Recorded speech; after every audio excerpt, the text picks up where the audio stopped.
G'day everyone, welcome to the Opal Mills. I'm going to get straight into this video because I've got a lot of information I'm going to throw at you, so good thing you can watch this back. Good thing I'm going to edit because yeah, I'm going to say a lot of stuff here and I don't have a script, so I'm going to try and get through this. What I want to get to is matrix. Now I've done a few videos before with matrix and there's quite a few videos out there, but I wanted to get into explaining what matrix is, why we carbonize the stone, and the process by which I and quite a few others use to treat these to carbonize them, and why we do that, what's going on, what is this matrix stuff. So here we have a bit of a parcel that one of you guys have got in contact with me after noodling up at Andamooka and found a really nice bit of hard matrix, as you can see evident by this one. It has been treated by them and they did this in, I think, an oven with pretty good results. But we're going to cut it, nice little stone out of there and one out of here, just to show them what can be done with this stuff. And I'm not sure if they realise what they found here, especially with reds and blues. What a combination. I didn't even think of that before. I've just realised it now. I'm a bit slow. So anyway, on with it. Matrix. What is a matrix when we refer to rocks? So the most common one I'm sure most people will be familiar with would be when miners for gold are looking for the seams, and they're seams of quartz, and it's a quartz that has gold in it.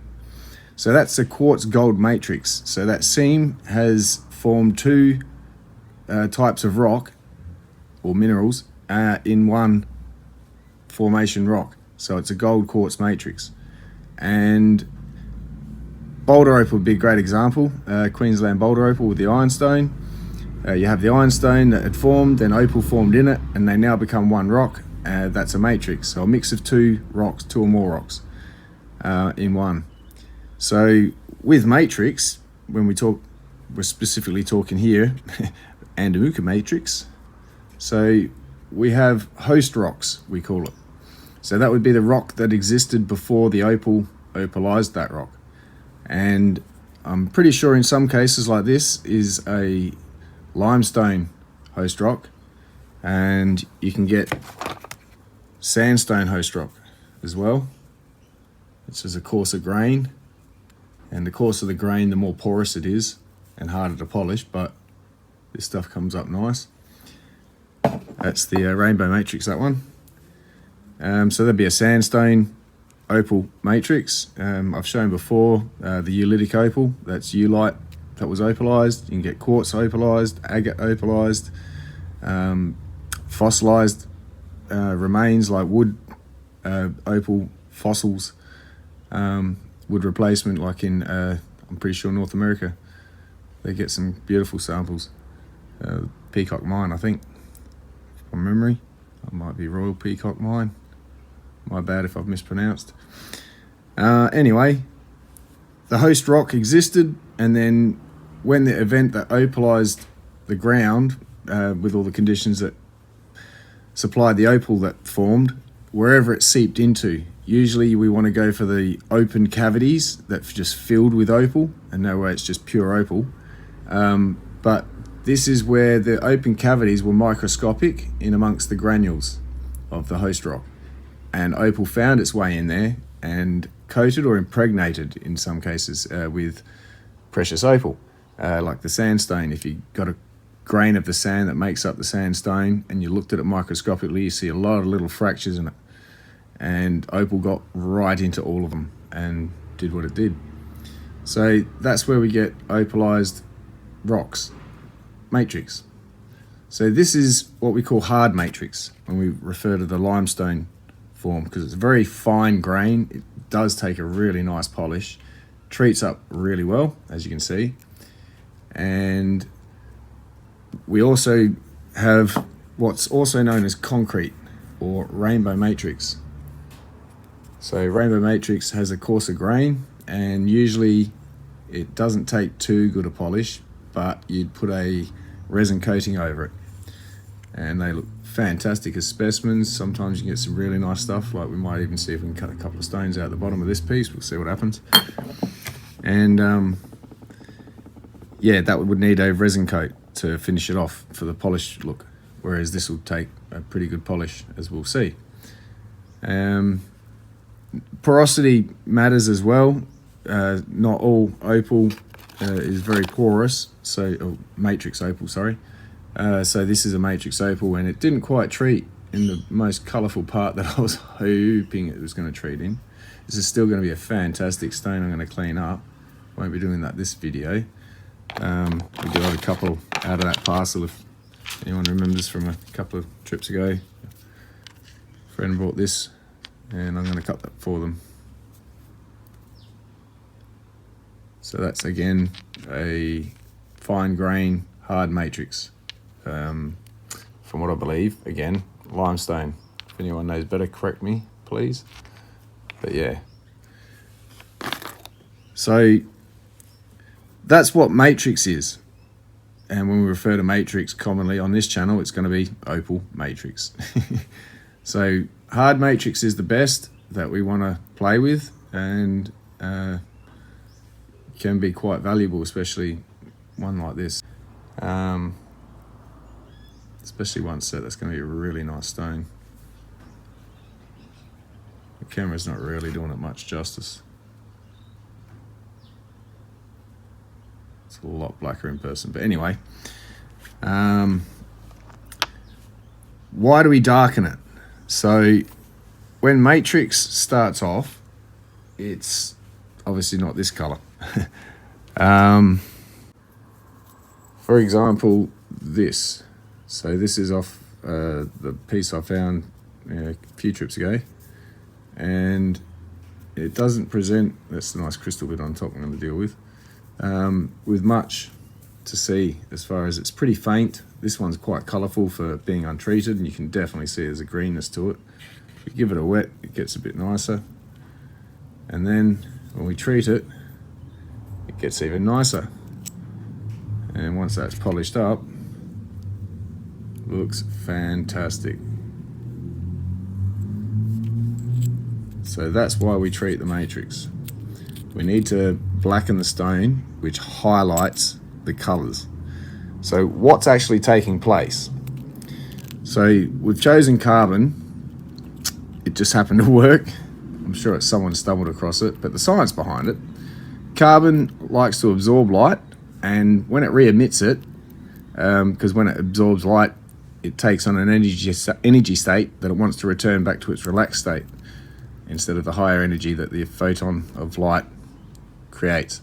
So when it returns to that state, it emits photon, but the photon it emits is a lower frequency than our eyes can detect. Hence, we don't see the light reflected, we just see black. So how do you see the color past the black?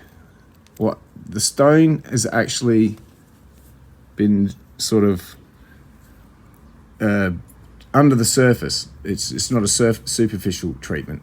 The treatment gets into the stone. Break that off. As you can see, it's right inside there. So the deeper the better.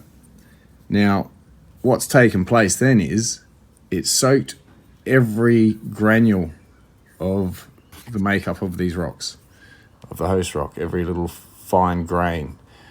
When we bring it back, instead of like with this, light is passing through it, and it's just most of it's going through it, so the color is reflected very lightly, and there's no background behind it to contrast. So because the carbon goes in and behind the surface granules, it highlights them like you've made miniature microscopic doublets, all facing one way, as the carbon coats all over the, how could you put it, the granules, grains. So yeah, you bring it back, you're going to obviously section cut each granule, which is the face, while we can see the color, because it didn't go into the grain, just coated it. And because it's coated at the back, light can't pass back through it, it appears black, and causes the colour to stand out more. I hope I'm not rambling and that makes sense, but let's get on with this. So when we want it to carbonise, we've now since figured out in science the process by which you can carbonise stones other than just chucking it in a fire or putting it in an oven. Now, I don't like heat with stones. I know they can handle it if you bring it up to temperature, but I didn't have good luck with the oven the first time I tried, and I've just gone and used sulfuric acid treatment process ever since. I'm not advocating people jump out and go get sulfuric acid and start, getting ready to treat. You do what you do when you're confident enough. I take no responsibility there. I'm just showing you what I do. Disclaimer. So, that said, to get the carbon in there, sugar, we found out, is a great source of carbon. So in sugar, you've got carbon, hydrogen, and oxygen. Now, it'd be great if we could get rid of the oxygen and hydrogen and just leave the carbon once we've got it into the stone.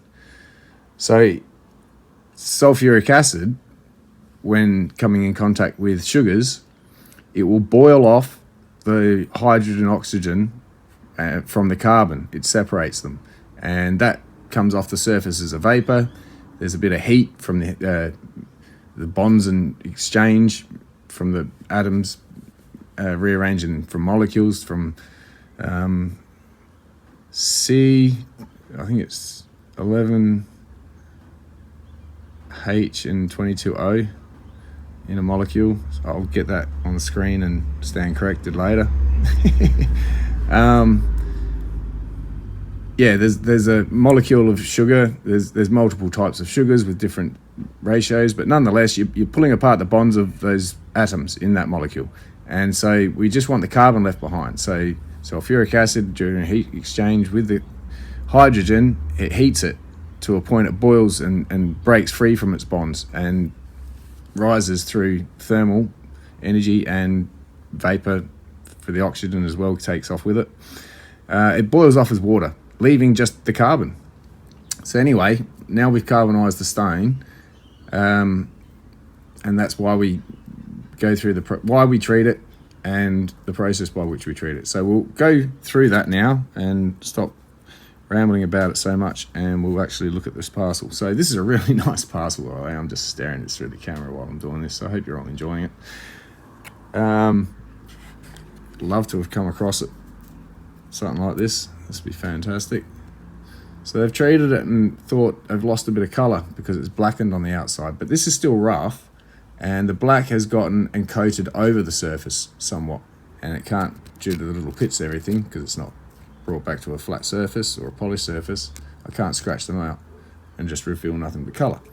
But that's what will happen when we start working on it anyway, and then retreat it, and we shouldn't have that issue. You'll see nothing but more colour.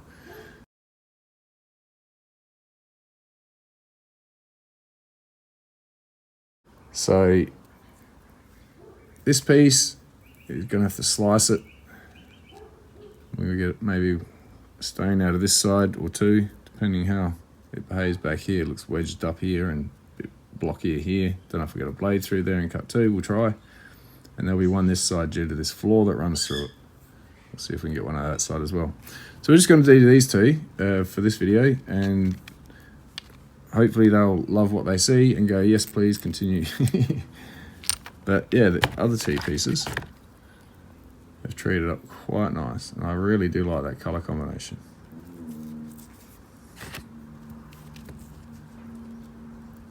It's all the way through this stone. Again, it's probably harder to see due to the treatment it's had, but you can see clearly it's yummy colour in there. And this big piece,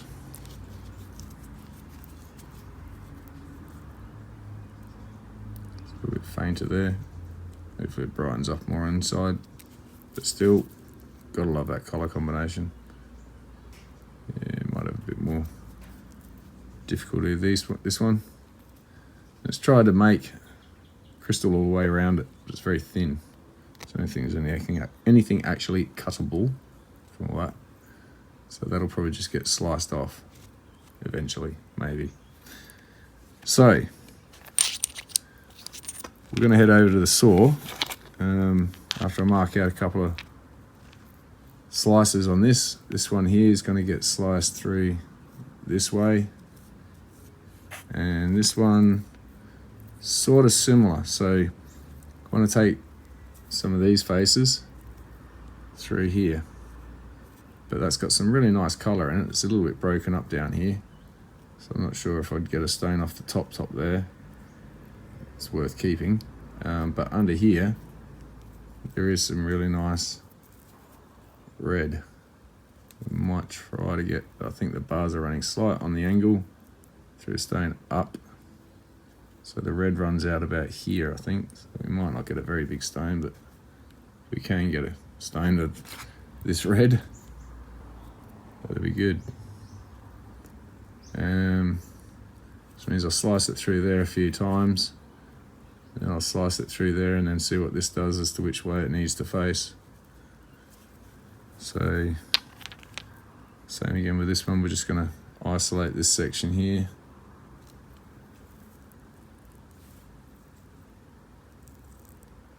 See what we can get, maybe a cushion cut.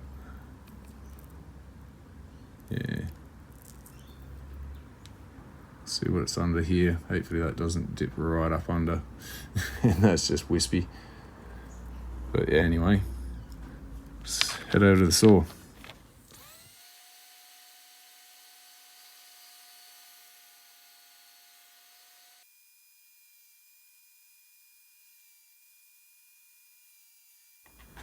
That's what they look like inside.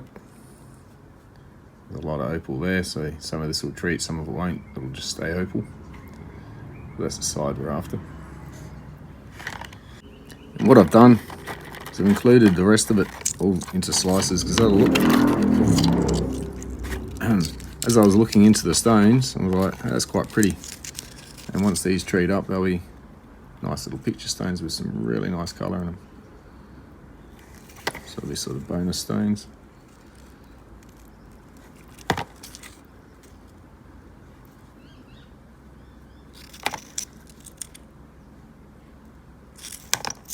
Specimens.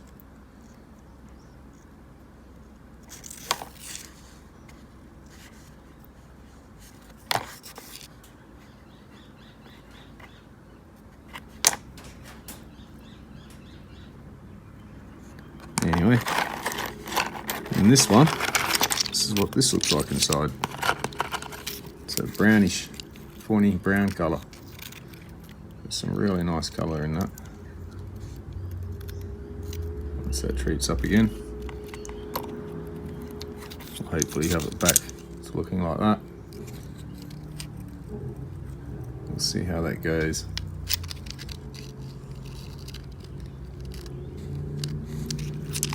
These will be cut down a bit further. That one's just a nice purple pinfire, bit of multicolour in amongst it. Wasn't much in this layer, this is why I sliced that top off. We got some more of that.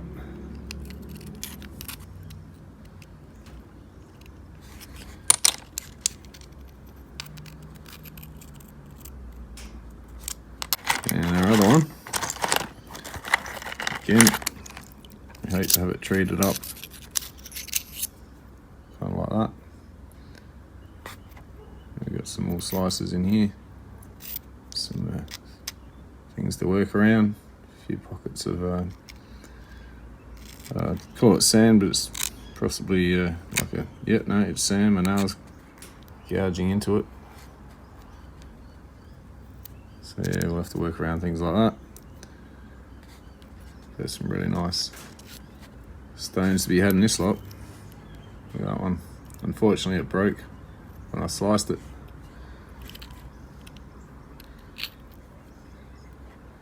It will still be an interesting stone. And it's soft as well. So we'll mark out some stones that we can cut. Come with a bit of sand.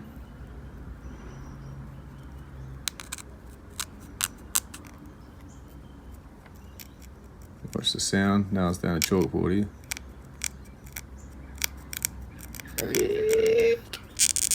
No, sorry.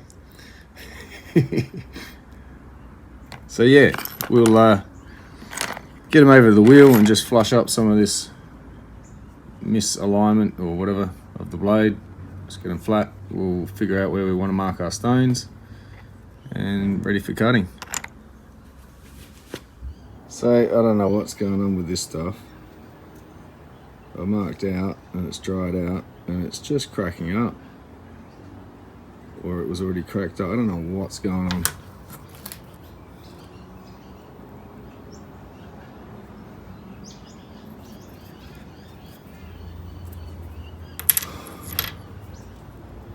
It's just annoyed me.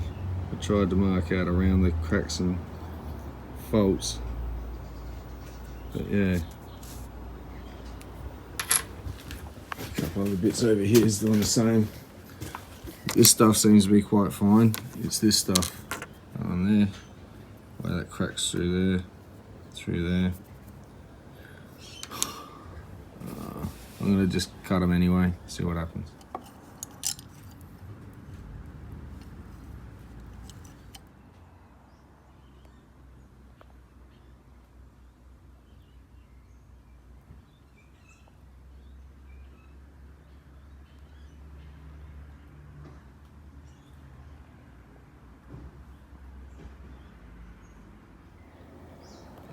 So yeah, stick these into the sugar solution, and yeah, I'll show you that process as well.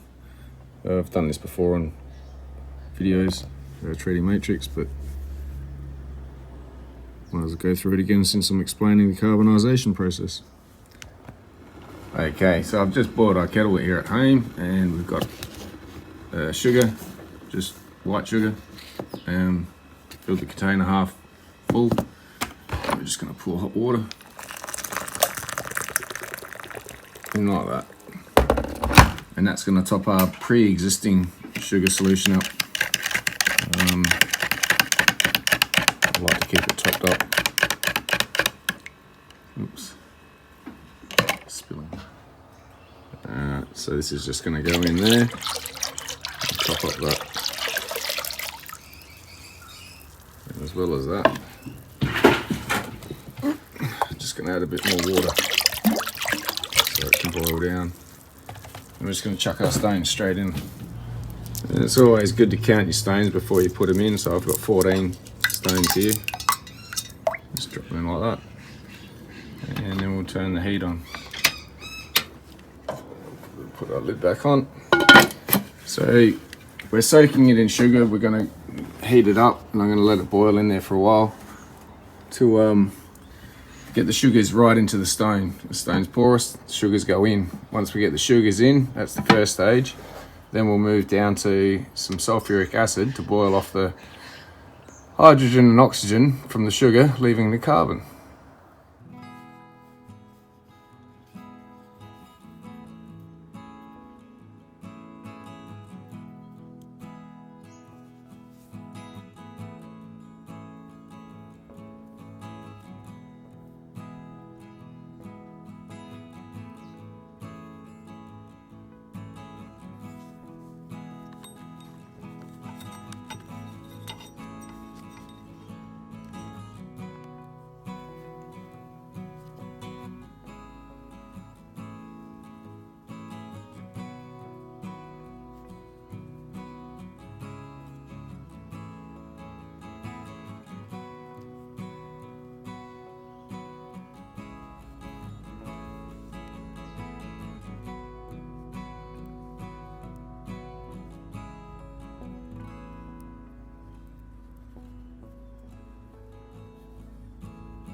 Alright, so these have done their thing and heated up the sugar, and it's gotten into the stones. So what I'm going to do off camera, take them out and get them ready for putting into this for the acid. Alright, so here's a quick last look at it right before we put it in. That's going to be our winner. But these will all hopefully treat up quite well. Also chucked in some sort of off-cut bits I sliced up for the paste. I thought they looked quite nice, just as ornamental pieces for the owner out of their scrap bits. So anyway, let's get this in there. Okay, so we got all our gloves and stuff on. Remove the lid. I've had this on the heat for a bit. Hopefully it's warmed up some. So make sure all those come loose. So just stuck to the bottom.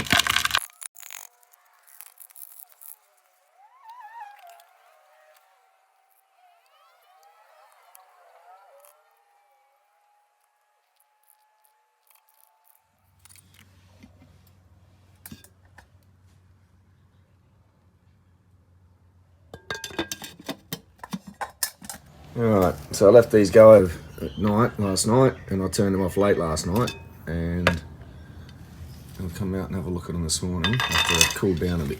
So hopefully we have some really nice dark treated matrix in here.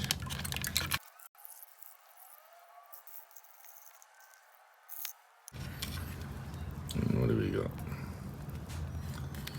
So I've looked apart a bit. Some of it needs probably a secondary treat.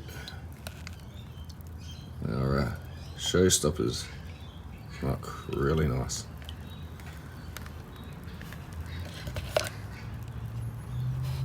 So I'll get these into some bicarb soda and we'll have a good look at them once they've neutralised. Alright, so let's have a look. Over here, I reckon I might need a bit of more of a secondary treat. They've come up nice and dark compared to what they looked like, which was this colour. So they've definitely taken on a treatment, and these still have yet to get their final polish. So I'll do that and I'll go in for another treatment.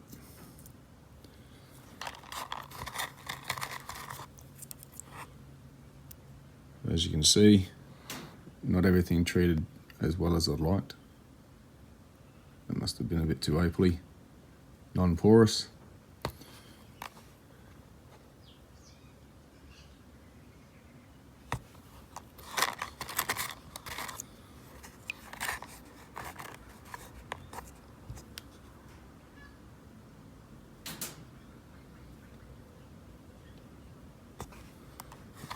This one didn't come out too well. It kind of broke up a bit on me during the cutting, so it got quite thin. Just a nice little pin fire though.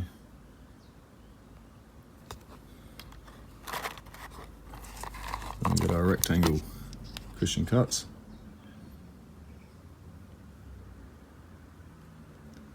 Again, kind of treated quite well.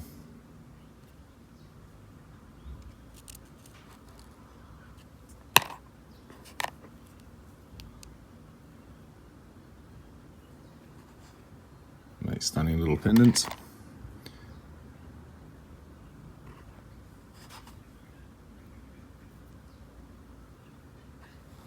And this one, yeah, bar dipped right down there.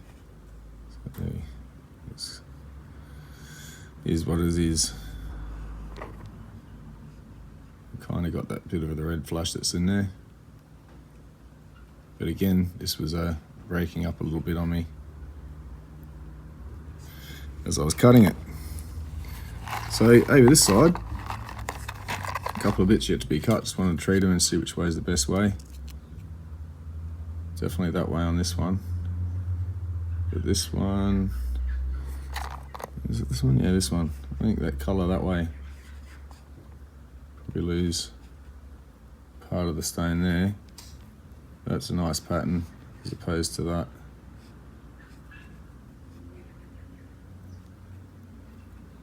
Yeah, I might do it that way up. And I sliced up a few of the bits and pieces that were the matrixy side of this rain stone down here, and they had stones and stuff through them, but it was really nice colour, and it's a shame to see this sort of stuff go to waste. So I sliced it up and they'll get resin coated.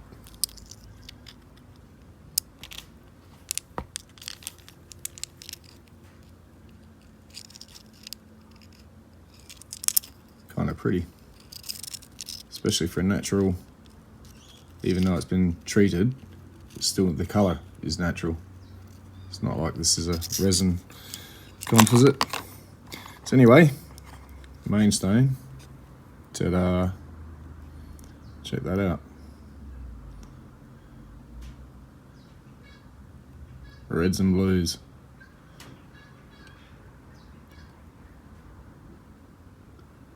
Barely a hint of green in there sometimes, sky blues, but predominantly royal blue and pigeon blood red.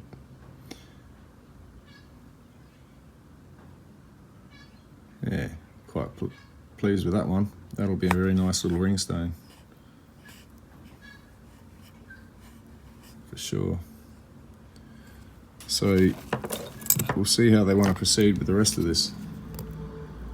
There's some really nice stones yet to come, potentially. So as we can tell, from the way that this was to the way it is, very nicely darkened through the carbonisation process of adding the sugar and breaking that sugar molecules down to carbon and leaving the carbon into the stone. And it's highlighting all the surface, even though it looks holographic and it looks like it's got depth. It's actually all surface. You cannot see past the surface. And so that's just the play of colour doing its thing.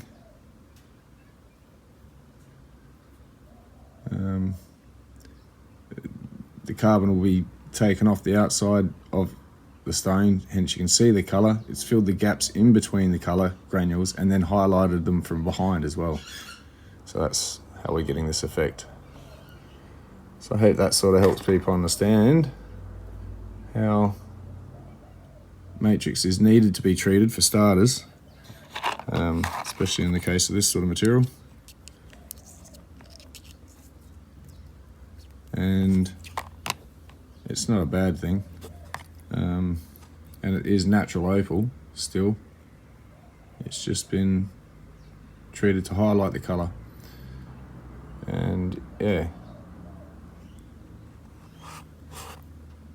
I'm addicted to this stuff just as much as standard opal, as in gem opal, standard. So yeah, and you may have seen in amongst this video, I think I slipped it in there, just having this ring made.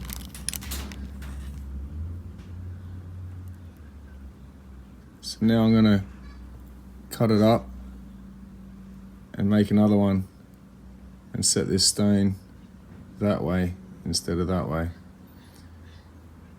And yeah.